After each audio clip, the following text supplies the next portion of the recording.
Hüseyin şimdi bela şahlık eder. Allah Allah bu Hüseyin şimdi bela şahlık edir. Bakıp Allah sözüne aleme sultanlık edir. Bakıp Allah sözüne aleme sultanlık edir. Aleme sultan Ebi Abdillah, aleme sultan Ebi Abdillah. Can sana kurban, can sana kurban Ebi Abdillah, can sana kurban Ebi Abdillah.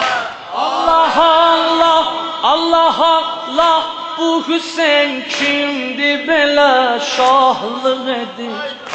Bakıp Allah sözüne aleme sultanlık edir.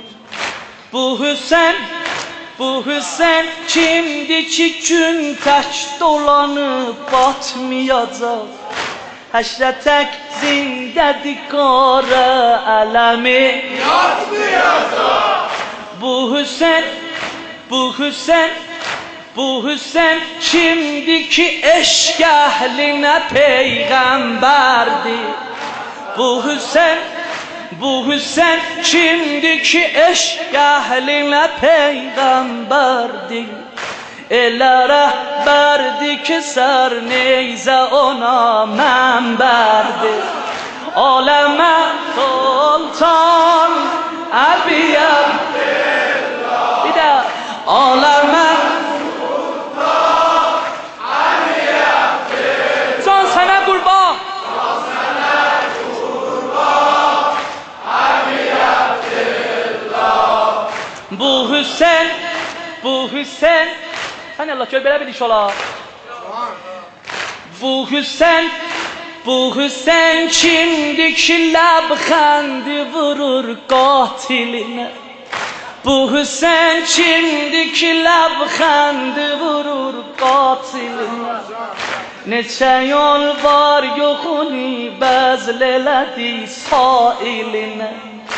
Bu Hüseyin kimdi şəfaət tacına layık olur. Bu Hüseyin kimdi şəfaət tacına layık olur. Eşqi xəlq eyləyən Allah da buna aşık olur. Eşqi xəlq eyləyən Allah da buna aşık. Axiri deyək, aləməz